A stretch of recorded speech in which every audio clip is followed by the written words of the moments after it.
Yeah. Today is May 21st, 2021. I'm interviewing Pattrick Matto at Benell High School in Stratford. I am Mike Pirro, and I'd like you to get students who are, guys, why don't you come over so you can just say what your name is, what grade you are, one at a time. I'm Daniel Chagan, I'm a senior. I'm Ella Montagna, and I'm a sophomore. I'm Karima Hamada, and I'm a senior. I'm Rosemary Nieto, and I'm a senior. Ready? All right, please state your full name, date of birth, city, and state in which you live. Pattrick Dominic Matto Jr. From Stratford, Connecticut. Date of birth is 12/15/1972. What was your branch of service? United States Marine Corps. What was your highest rank? Corporal, E4.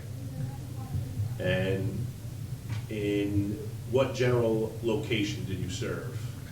My original duty was boot camp in Parris Island, South Carolina. Then I was shipped over to Okinawa, Japan. Okay. Were you drafted or did you enlist? Enlisted. Okay. Did you recall the date? January 2nd, 1992 was when I went into Parris Island. Why did you join the Marines? I really didn't have any direction as to where to go, to be honest with you. And I had spoken to quite a few friends and family, and they said you might want to take a look into it. And when I started talking to the recruiter, it sounded like a great opportunity. Were you interested in possibly taking it because of the GI Bill, like paying for school? Absolutely, that was a big part of it as well. Yep, yep.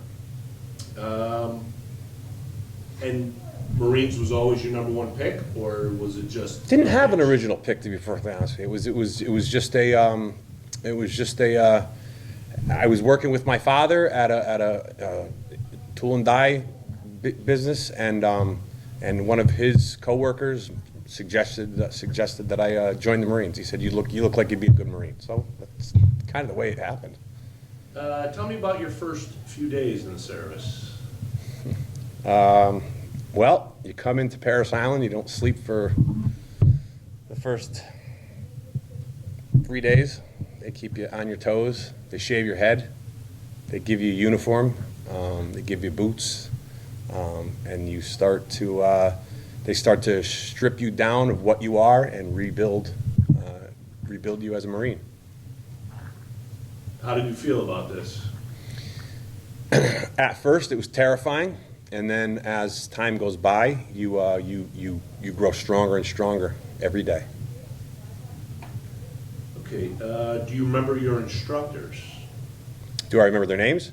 Not names, but maybe just experience or what they were like. Yeah, we had, well, I had 4 drill instructors.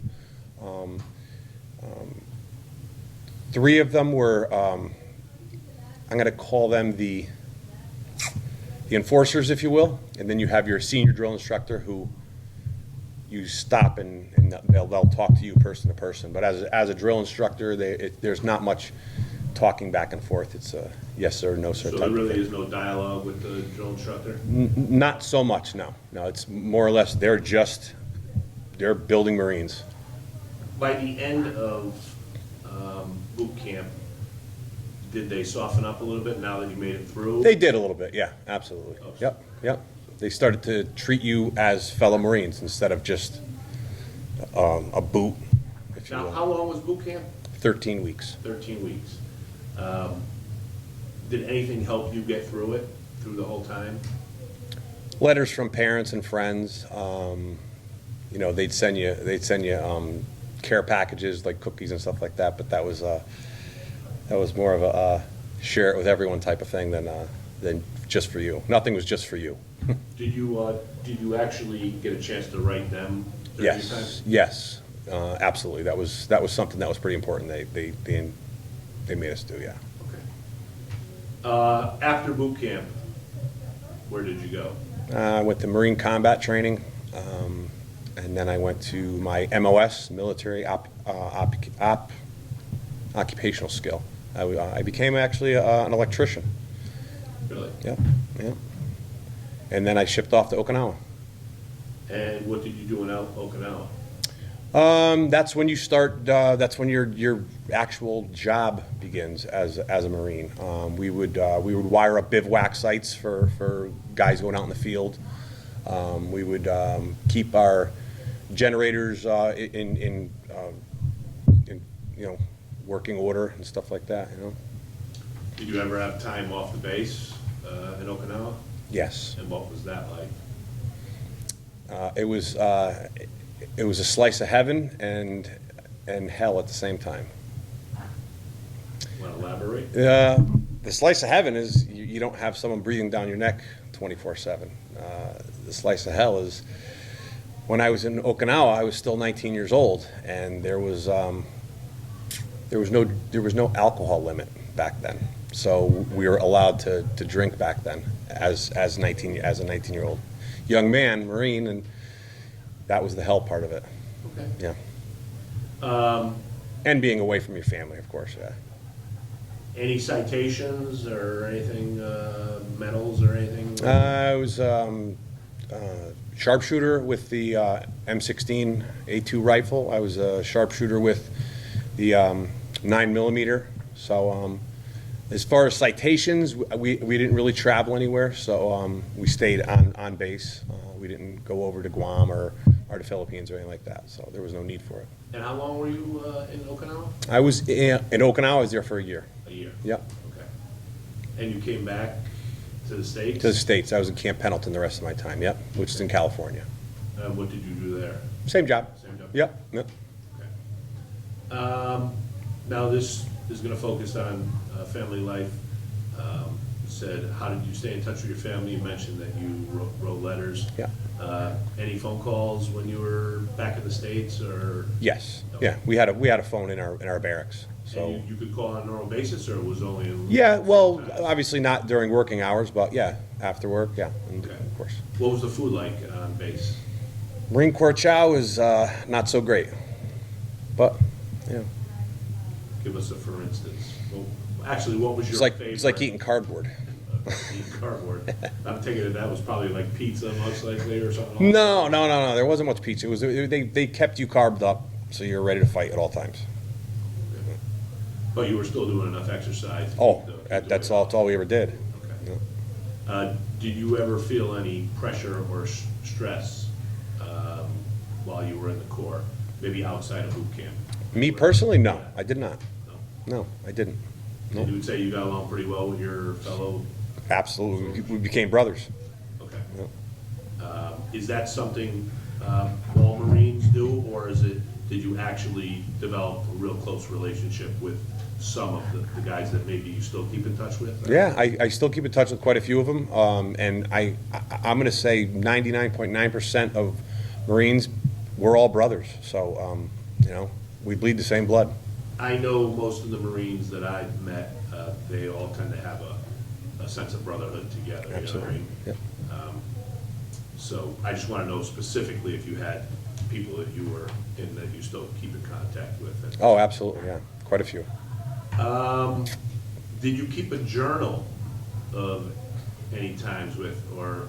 Not so much. I really didn't. I just wanted to do my time. You know? And you served, what, 4 years there? Just under 4 years, yeah. Just under. Yep. Okay. Like, Okay, service is done. yep. Where did you go after the service? I came home to Stratford, Connecticut. And what did you decide to do right off the bat? I actually started bartending. Did that for a few years, and then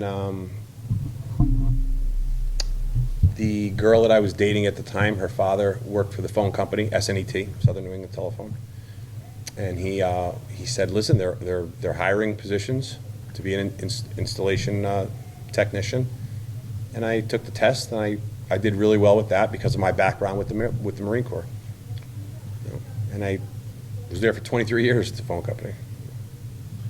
And when you came home, was any fanfare, any homecoming Oh yeah, parties or something oh yeah, like that? absolutely, yeah. A little too much sometimes. Okay, we talked about that. You did continue your friendships with many of them. Sure. And actually, Marines, I know that you were not serving at the same time, but you became friends with. Absolutely, yeah. You went on to SNET, and what are you doing now? Right now, I'm the safety manager for Burns Construction. Oh, okay. How did your military influence, your military experience influence your life? Oh, boy, it instills confidence, esprit de corps. You learn how to make your bed. You learn how to manage your life on a tick-tock basis, you know. It's just instilled in you. So you even follow those things up until? Make my bed every morning. Absolutely. Okay. Did you join any veteran organizations since coming back? Yes, I'm a member of the VFW 9460 and the Marine Corps Bridgeport Detachment. Is there anything you'd like to add about your entire experience in the military? I highly recommend it. I think every young person should experience it, maybe just for a 2-year type of deal, but the things you learn in the military will carry you through your life forever. They don't go away. And that goes with everything within your life, you know. So that's I think that would be the most important thing. Well, I know I like to say that I've been friends with you for a long time. You've always been a stand-up guy, somebody that I could call on if I needed something. And I think maybe the military had something to do with that as well, too, with your overall values and everything. I'd like to thank you for your service and the time you took today to come in to interview. My pleasure. Thank you very much. Now, I kind of went off script a few times.